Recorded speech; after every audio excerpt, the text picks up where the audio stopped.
அதிமுக ஒரு IT wing வச்சுருக்கு. இப்படி எல்லா ஐடி விங்லேயும் விஜய் ஆதவ அர்ஜுனா ஒரு ஐடி விங் வச்சுருக்காரு, வாய்ஸ் ஆஃப் காமன்.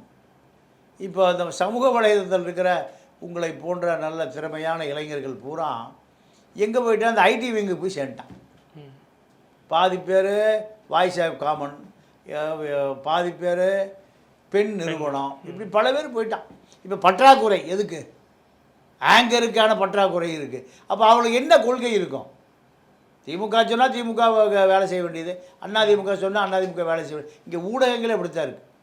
சன் தொலைக்காட்சிக்கு ஒரு நிருபர் போயிட்டான்னா அவனுக்கு தெரிஞ்சளவு தூக்கி ஏற கட்டி வச்சிடணும்.